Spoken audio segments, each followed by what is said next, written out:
Good morning बच्चों। कल मैं आप लोगों को जो है काइंड्स ऑफ सेंटेंस में पढ़ाया था कि वर्ब्स दो प्रकार की होती हैं, फाइनाइट वर्ब और नॉन फाइनाइट। फाइनाइट मैंने बताया था कल कि ऐसी क्रियाएं जो वाक्य में, ऐसी क्रियाएं जिनका वाक्य में अपने सब्जेक्ट के पर्सन और जो है नंबर के अनुसार बदलते रहती हों, तो उन क्रियाओं को हम क्या कहते हैं? Finite verb. और दूसरा था नॉन फाइनाइट वर्ब, ऐसी क्रियाएं जो किसी वाक्य में कर्ता के अनुसार उनमें किसी भी प्रकार का, कर्ता के पर्सन या नंबर के अनुसार जो है किसी भी प्रकार का कोई परिवर्तन नहीं होता है, तो उसे हम क्या कहते हैं? Non finite. Non finite verb तीन प्रकार की होती हैं, इन्फिनेटिव, जेरेंड और पार्टिसिपल। इसको कल मैंने डिटेल से पढ़ाया था। आज मैं आप लोगों को जो है clause, CLAUS, clause. Clause means होता है उपवाक्य। उपवाक्य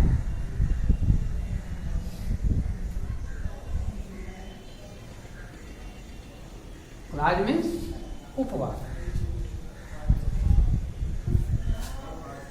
ऐसे वाक्य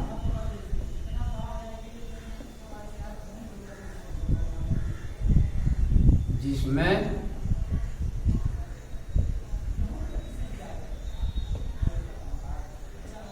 कम से कम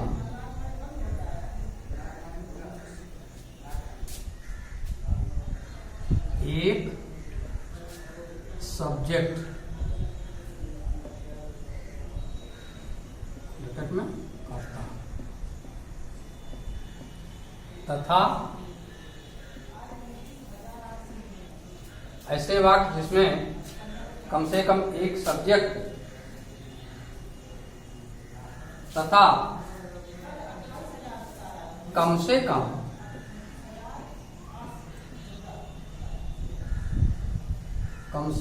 कम एक फाइनाइट वर्ब,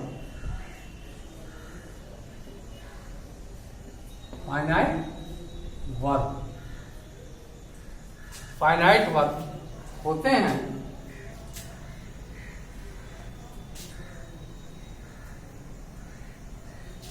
फाइनाइट वर्ब होते हैं तो उसे क्लाज कहते हैं।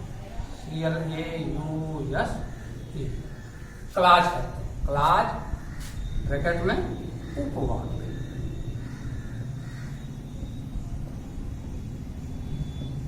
कहते। तो क्लाज में मतलब यह है, इसकी दूसरे रूप में इसकी परिभाषा है, क्लाज शब्दों का ऐसा समूह जो अपने अर्थ को प्रकट करते हो, मतलब उसे हम क्या कहते हैं? क्लाज कहते हैं। या ऐसे वाक्य जिसमें कम से कम एक सब्जेक्ट तथा कम से कम एक फाइनाइट वर्ब होती हैं, तो उसे हम क्या कहते हैं? क्लाज कहते हैं। और क्लाज जो है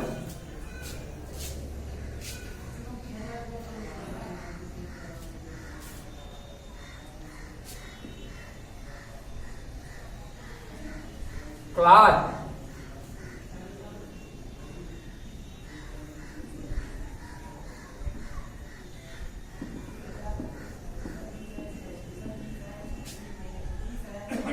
क्लाज तीन प्रकार के होते हैं।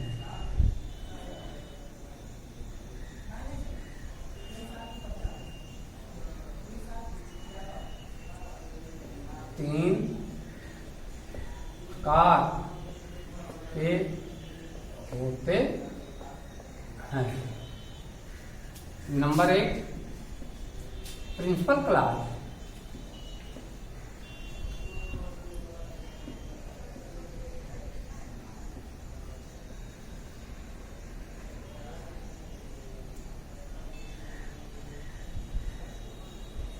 प्रिंसिपल क्लाज, इसकी हिंदी है प्रधान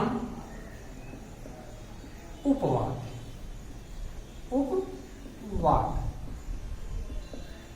नंबर 2 सबऑर्डिनेट क्लास।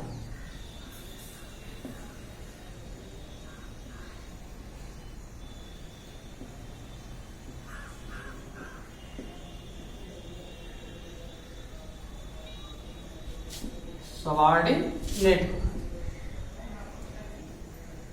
आश्रित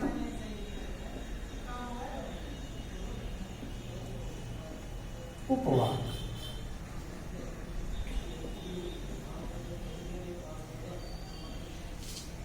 और नंबर 3,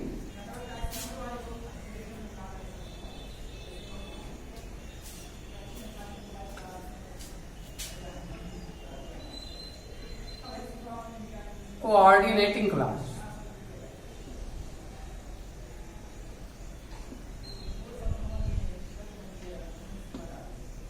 कोऑर्डिनेटिंग क्लास।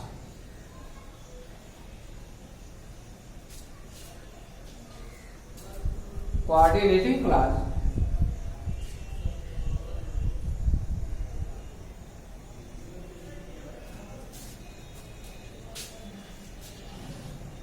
संयुक्त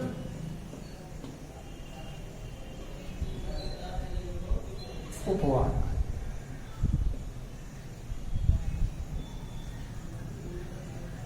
तो आप समझे अभी क्लास जो है जिसमें कम से कम एक जो है सब्जेक्ट होता है तथा एक फाइनाइट वर्ब होती है, तो उसे हम क्या कहते हैं? क्लास। और क्लास ये 3 प्रकार के होते हैं, प्रिंसिपल क्लास, सबऑर्डिनेट क्लास और कोऑर्डिनेटिंग क्लास, या इसी को कोऑर्डिनेट क्लास भी कहते हैं। और प्रिंसिपल क्लास पहला क्या है? प्रिंसिपल क्लास किसे कहते हैं, ये देखिए आप।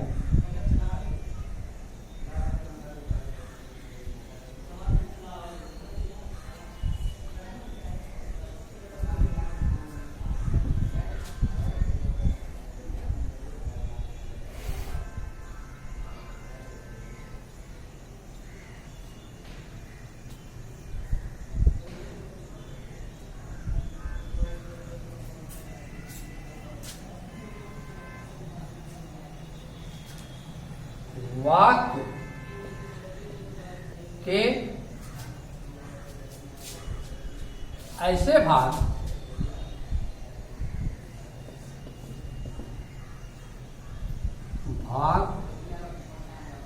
जो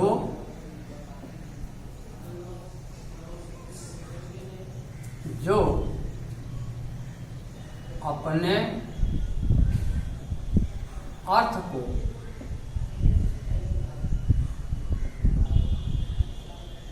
पूर्ण रूप से प्रकट करते हैं,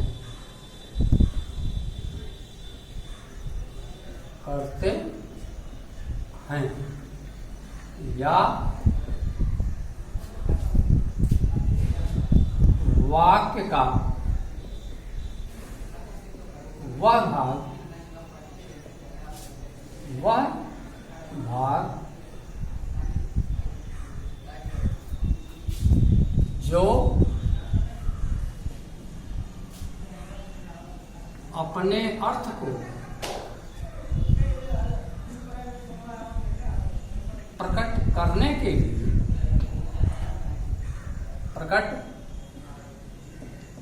करने के लिए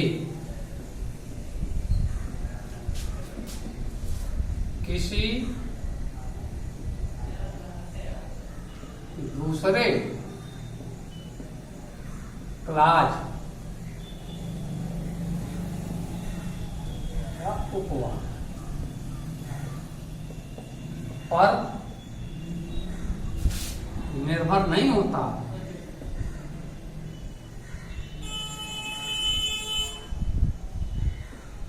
नहीं होता है, तो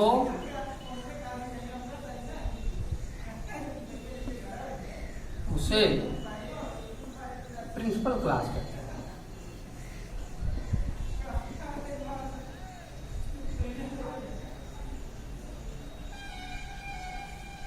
प्रिंसिपल क्लास में प्रधान उपवाक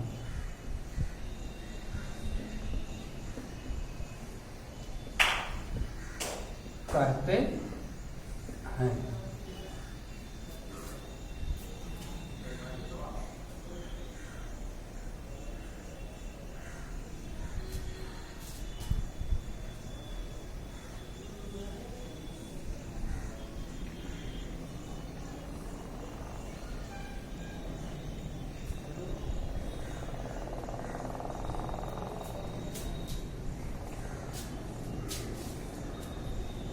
जैसे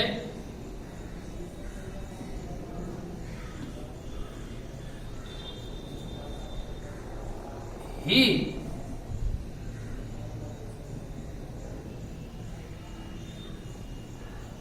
ate his meal and slept on the bed. इसमें देखो he ate his meal he ate his meal। ये वाक्य का यह भाग जो है क्या है, प्रिंसिपल क्लास, जिसको हम क्या कहते हैं,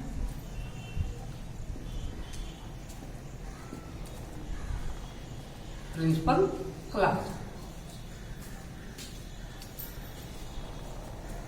क्योंकि ये वाक्य जो है, वाक्य में ये और भी है, वाक्य यहाँ पर स्टॉप लगा है क्योंकि ये पूरा का पूरा वाक्य है, लेकिन वाक्य का ये भाग जो है ये क्या है, प्रिंसिपल क्लास। क्योंकि ये अपने अर्थ को प्रकट करने के लिए वाक्य के शेष भाग पर आश्रित नहीं है, इसलिए उसको हम क्या कहते हैं, ही एट हिज मील। अगर आप यहाँ फुल स्टॉप लगा दो, ही एट हिज मील, तो ये भी वाक्य है क्योंकि वह अपना खाना खाया।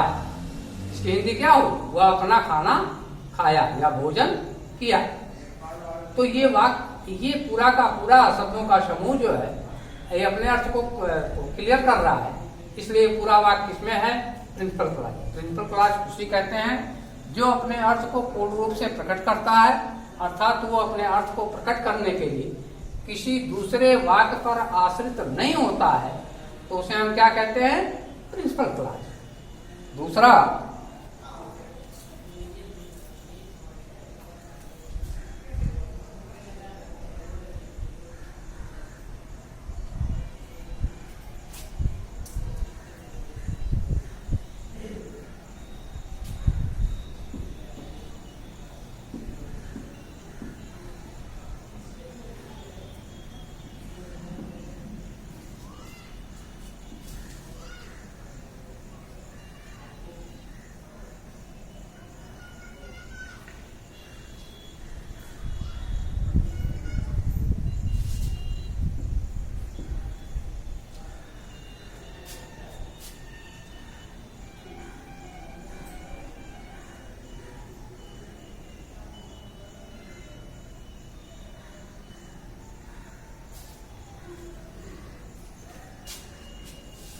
दूसरा है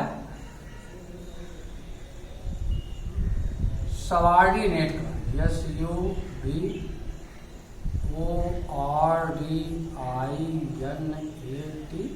सबऑर्डिनेट क्लॉज।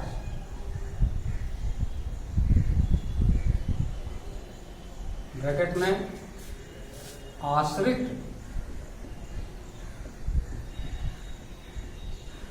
उपवर्ग,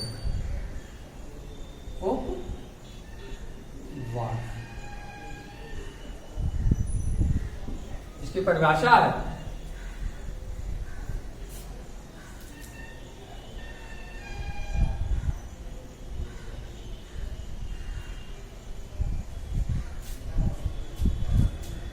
ऐसे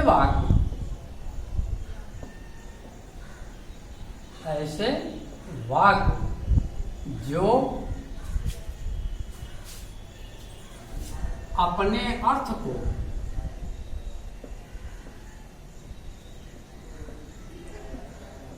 को प्रकट करने के लिए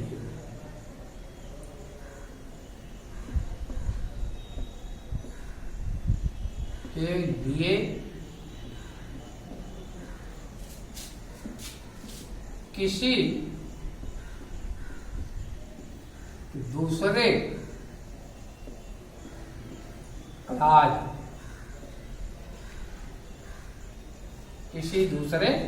क्लॉज,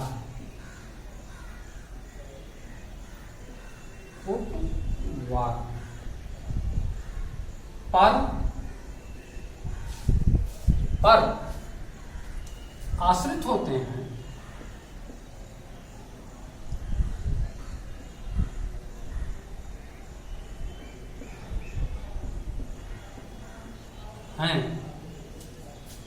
तो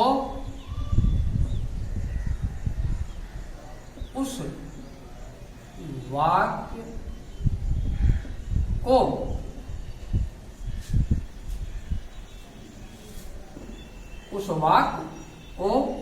सबऑर्डिनेट क्लॉज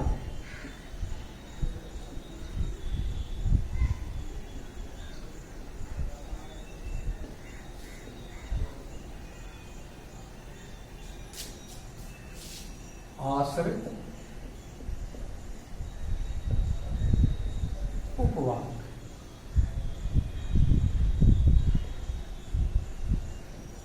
सबऑर्डिनेट क्लॉज कहते हैं।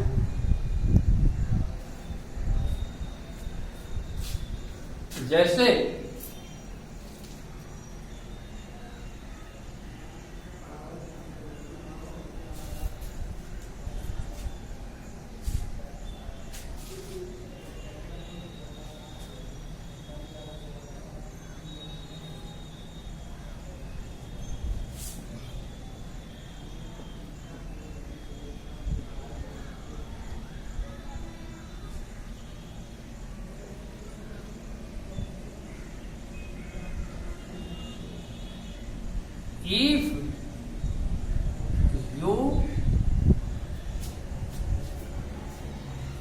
if you work hard,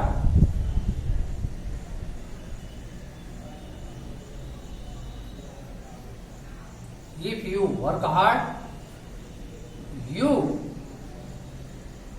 will pass in the examination.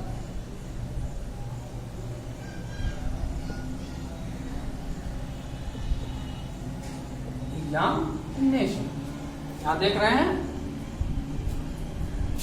इसमें क्या है कि यदि तुम परिश्रम करोगे, कठिन परिश्रम करोगे, तो तुम परीक्षा में पास होगे। तो इफ यू वर्क हार्ड, ये जो है क्या है, ये सबऑर्डिनेट क्लॉज है। ये कौन सा क्लॉज है?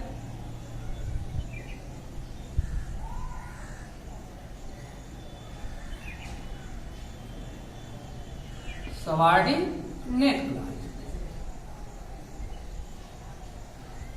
और ये कौन सा क्लॉज है? ये प्रिंसिपल क्लॉज।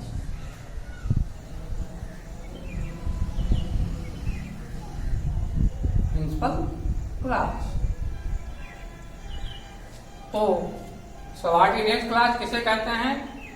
ऐसे वाक्य जो अपने अर्थ को प्रकट करने के लिए किसी दूसरे क्लॉज पर आश्रित होते हैं, तो उसे हम क्या कहते हैं? Subordinate clause. यहां देखो, अगर ये आप कहो कि इफ यू वर्क हार्ड, तो ये अपने अर्थ को क्लियर नहीं कर रहा है, ये अपने अर्थ को क्लियर नहीं कर रहा। और क्लियर करने के लिए निश्चित रूप से ये you will pass in the examination, ये इस वाक्य पर आश्रित है, इसलिए ये क्या है? सबऑर्डिनेट क्लॉज है। इसका निर्णय यहां से निकल रहा है ना कि यदि तुम कठिन परिश्रम करोगे तो क्या हो जाओगे? परीक्षा में पास हो जाओगे। तो ये है, एक इसमें प्रिंसिपल क्लॉज होता है और एक सबऑर्डिनेट क्लॉज, ऐसे बात। और तीसरा है